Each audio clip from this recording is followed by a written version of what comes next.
नमस्कार, मैं हूँ प्रवीण कुमार बैस और आप देख रहे हैं विंध्य स्टार न्यूज़। इंटरव्यू का सिलसिला काफ़ी दिनों से बंद था, लेकिन एक बार फिर से हम क्षेत्र के दौरे में हैं और आज मिलेंगे अपने थाना प्रभारी गढ़वा।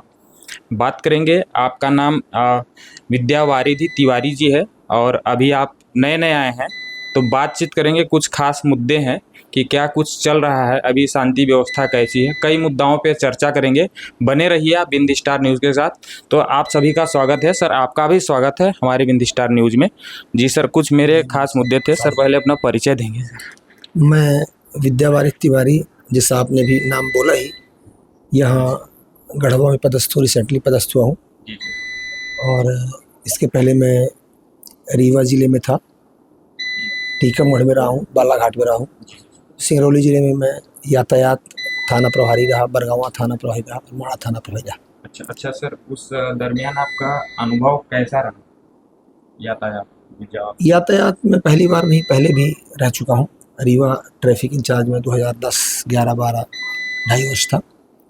और हम यातायात प्रभारी न भी रहे तो भी यातायात के मुद्दों से हमें थाना प्रभारी के रूप में भी रूबरू होना पड़ता है, देखना पड़ता है। अच्छा, यातायात थाने में सर जब आप थे तो वहाँ भी आप इंस्पेक्टर रैंक पे ही थे कि अभी हाल ही में? नहीं, मेरा प्रमोशन, मुझे 14 वर्ष हो गए प्रमोट हुए। 14 वर्ष हो गए।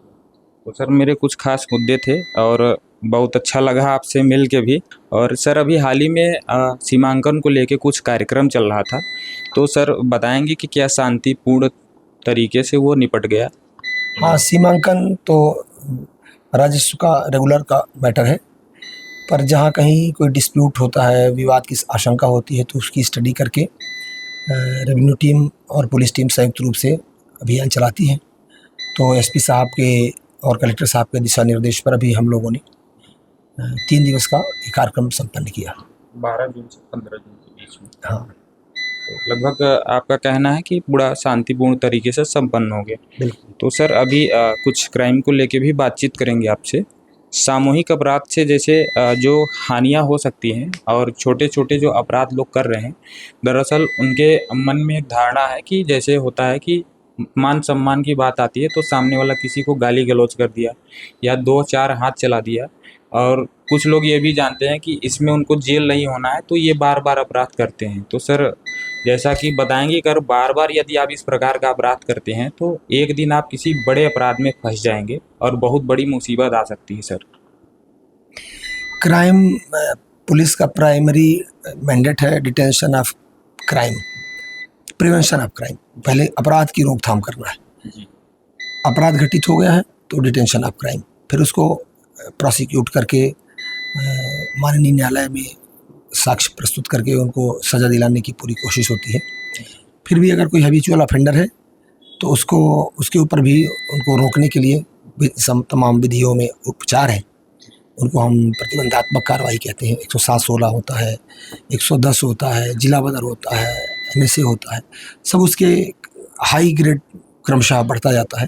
मतलब सर आप ये कह रहे हैं कि जो हैबिचुअल ऑफेंडर है, यानी जो आदतन अपराधी है, तो वो अगर छोटा मोटा अपराध करता है तो कितने अपराध, मतलब ज़्यादा अपराध की संख्या हो जाए तो एक दिन जिला बदर की कार्यवाही की संभावना बन जाती है? बन जाती है, बिल्कुल। अगर वो निरंतर अपराध घटित कर रहा है और सामान्य प्रतिबंधात्मक कार्रवाइयों से उसकी आदत में सुधार नहीं हो रहा है तो उसको रोकने के लिए जिला बदर माननीय जिला दंडाधिकारी के समक्ष पुलिस अधीक्षक महोदय की ओर से प्रस्तुत किया जाता है। तो जनता से सर क्या अपील करना चाहेंगे कि छोटी मोटी जो अपराध वो लोग करते हैं अपने क्षेत्र में, उससे भी बचें?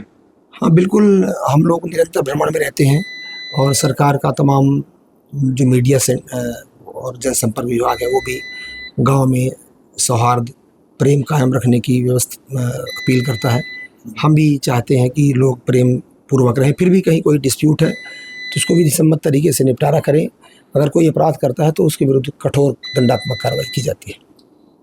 और सर अगली कड़ी में मेरा सवाल आपसे है कि जैसे कुछ बड़ी धाराएं हैं, SC/ST एक्ट हो गया और बलात्कार जैसी चीज़ें हैं, तो उसका बहुत बड़े स्तर पे जो है 90% कहें तो दुरुपयोग हो रहा है, लोग फंसाने की कोशिश करते हैं। तो ऐसे मामलों में सर लोग कैसे सतर्क रहें?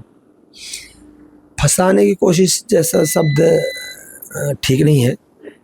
अगर किसी के साथ अपराध घटित हुआ है तो रिपोर्ट लिखाता है। अगर कोई रिपोर्ट गलत पाई जाती है इन्वेस्टिगेशन में तो उसके लिए भी विधि में व्यवस्था है, उसमें खारिजी और खात्मा करके अपन आगे बढ़ते हैं। और ऐसा नहीं कि कोई केवल बोल दे तो अपराध में फंस जाएगा। और सर जैसा कि हमने सुना है कि जैसे कोई बलात्संग जैसा अपराध किसी के ऊपर दर्ज है और वो बिल्कुल निर्दोष है, तो इस स्थिति में क्या होता है कि तत्काल उस व्यक्ति को गिरफ्तार कर जेल भेज दिया जाता है और फिर डीएनए रिपोर्ट वगैरह आती है। तो सर उससे पहले उसको क्या कोई क्षमा याचना मिल सकती है, ऐसा कोई नियम है? नहीं, पुलिस के पास क्षमा याचना का राइट नहीं, इन्वेस्टिगेशन का राइट है। और इन्वेस्टिगेशन एक कंप्लीट प्रक्रिया है और जो वरिष्ठ अधिकारियों को दिशा निर्देश में बड़ा अपराध छोटा अपराध सब वरिष्ठ अधिकारियों के पर्यवेक्षण में निरीक्षण में चलते रहते हैं। और जब भी कहीं ऐसा कोई विषय आता है हमारे लेवल पर या सीनियर लेवल पर आता है तो उसके अनुरूप साक्ष्य संकलित किए जाते हैं। और यह कहना सही नहीं कि निरंतर पूरी तरह से गलत अपराध कायम होकर के लोग जेल जा रहे हैं। कभी कभार ऐसा होता है, एक दो ऐसे सामने केसेस देखने को भी मिले हैं। अब उसमें क्या सत्यता थी ये तो नहीं बताएंगे, लेकिन सर होता क्या है कि जैसे वो व्यक्ति जेल चला गया और बाद में पता लगा कि जो उनकी डीएनए रिपोर्ट थी वो निगेटिव पाई गई, तो जो बंदा 8-10 महीने जेल में रहा तो सर उसके साथ तो सरासर अन्याय हो जाता है कभी कभार। ऐसा मेरे साथ ये विषय नहीं आया है, अगर कहीं आया होगा तो उसका वो सम्यक विधियां हैं, वो माननीय न्यायालय में अपना कंप्लेंट से दायर कर सकते हैं। मैं जन सामान्य से भी अपील करूंगा कि लोग इसमें आगे आएं और नशा से बाहर हों। कई बार मैं आपसे दो चीज़ें कहता हूं, आपकी ओर से मैं चाहता हूं कि आप जनता तक ये बात जाए कि नशा बिकता है इसलिए हम करते हैं, बिल्कुल कि नशा करते हैं इसलिए बिकता है। शराब लोग पीते हैं इसलिए लोग बेच रहे हैं। तो और मैं सबसे युवाओं से, बच्चों से, बुज़ुर्गों से अपील करूंगा कि नशा से दूर रहें और इतना नशा से दूर रहें कि जो शराब के कारोबारी हैं वो खेती करने लगे, फूल की, फल की और अपने फसल की। शराब के धंधा में इतना घाटा कर दें, लोग यूज़ नहीं करें। हम लोग तो कार्रवाई करते ही हैं, लेकिन सब कुछ शासन पर डाल देना अच्छा नहीं है। समाज को भी इसमें आगे आना चाहिए, उनको भी आगे आना। अपने अपने बच्चों को संभालें हम सब। एक हमें पूरे क्षेत्र के बच्चे आप दे दोगे अकेले टीआई को तो हमको मुश्किल होगी संभालेंगे। अगर हर आदमी अपने बच्चे को संभाल ले, खुद को संभाल ले, तो ये सारी बुराइयां अपने आप समाप्त हो सकती हैं। फिर भी राज्य व्यवस्था की जिम्मेदारी पुलिस और प्रशासन की होने के कारण हम लोग निरंतर कार्रवाई इसके लिए करते हैं। एक एजुकेशनल सवाल था सर, जैसे लोग जानना चाहते हैं, कभी कभार कन्फ्यूजन होता है, कुछ बच्चे तैयारी कर रहे हैं तो एसओ सर एसएचओ में क्या डिफरेंट होता है, बहुत सारे कन्फ्यूजन होते हैं। तो कानून में जो एसएचओ वर्ड है तो स्टेशन हाउस, जो थाना को उसमें बीएनएसएस में स्टेशन हाउस शब्द यूज होता है, तो स्टेशन हाउस ऑफिसर एसएचओ हो जाता है। बोलचाल में लोग एसओ कहते हैं, बोलचाल में एसओ कहते हैं, स्टेशन ऑफिसर कह देते हैं, जबकि उसका एसएचओ ही है। और सर एक बहुत चीज़ प्रचलित है, जैसे पूरे भारत में एक जो थाना प्रभारी है जो 3 स्टार इंस्पेक्टर रैंक के अधिकारी हैं, तो हमारे एमपी में ही व्यक्तिगत उनको टीआई रूप कहते हैं, टीआई, और हर जगह एसएचओ ही कहते हैं। तो सर क्या कुछ ऐसा अलग चीज़ है क्या? मूल पद निरीक्षक होता है। अब बोलचाल के प्रचलन में पहले एक्चुअली क्या है, थाना प्रभारी बहुत सारे होते थे और बड़े टाउन्स में इंस्पेक्टर रहते थे, तो टाउन में होने के कारण उनको टाउन इंस्पेक्टर बोलने लगे थे। इंस्पेक्टर पद है, 2 स्टार ऑफिसर सब इंस्पेक्टर कहलाते हैं। तो टाउन में पदस्थापना होने के कारण इंस्पेक्टर की टीआई वर्ड प्रचलन में आया था, मुझे ऐसा लगता है। इस वजह से ये प्रसिद्ध हो गया, चल प्रचलन में आ गया है। कई बार आपका नाम कुछ और रहता है, गांव में कुछ दूसरे नाम से पुकारा जाता है। जी। और सर जैसा हम आपसे मौखिक में चर्चा कर रहे थे कि जो पुराने हत्याकांड दब कर रह गए, जैसे मैं अभी आपसे बात कर रहा था, ग्राम पंचायत कुचाई में एक मुंडा हत्याकांड है जिसमें कई ऐसे लोग हैं, शायद उस केस की यहाँ पे एप्लीकेशन भी नहीं पड़ पाई थी और अभी परिजनों का वीडियो मेरे पास है। तो सर क्या कदम उठाया जाए कि जैसे वो हत्याकांड का खुलासा हो सके? आप कब की बात बता रहे हैं, कब हुआ था ये? समथिंग 10 से 12 साल तो प्लस ही हो रहे हैं सर, एग्जैक्ट आपको हम रिमेम्बर करा देंगे। और मेरे पास परिजन की वीडियो है सर, उनके द्वारा बताया जा रहा था कि उनका दोनों पैर काट दिया गया था और उनको फांसी पे लटका दिया गया था, और ये मामला एक बैंक लोन को लेके हुआ था। अब मैं जहाँ तक प्राइमा फेसिया मैं समझता हूँ कि ये लगभग इम्पॉसिबल है कि इतनी बड़ी घटना हो और प्रकाश में आए। क्षेत्र में जनप्रतिनिधि हैं, लोग बाग है, थाना है, पुलिस है, अन्य तमाम सूचना तंत्र रहते हैं, जी जी मीडिया भी है, जी लेकिन मुझे ये भरोसा नहीं है कि कोई 12 साल पहले ऐसे उस समय हत्याकांड हुआ थोड़ा हो। सा सर यहाँ पे कम्युनिकेशन और रोड वगैरह की व्यवस्थाएं ठीक नहीं थी, शायद इस वजह से संज्ञान में ना आया। फिलहाल हम उसको संज्ञान में लाने की कोशिश कर रहे हैं कि वो किसी को न्याय मिल जाए। और जी, अगर कोई ऐसा मामला पेंडिंग होगा तो हम उसको देखेंगे। जी है नहीं वैसे ऐसा कोई केस। फिलहाल हम आपको संज्ञान में लाते जी। हैं सर।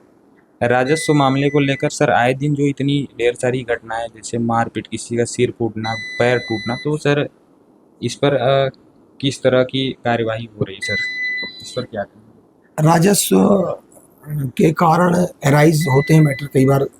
राजस्व नहीं कहना चाहिए, भूमि विवाद, भूमि विवाद। कब्जे का, स्वामित्व का, सीमा का विवाद रहता है, और ये पूरे भारतवर्ष में ये विवाद होते हैं समय समय पर, और जैसे ही जानकारी मिलती है तो उनके लिए यथारूप तत्काल त्वरित कार्रवाई की जाती है। इसमें कोई विलंब नहीं किया जाता है। अभी सर 3 नए क्रिमिनल लॉ लागू हुए थे 1 जुलाई 2023 में।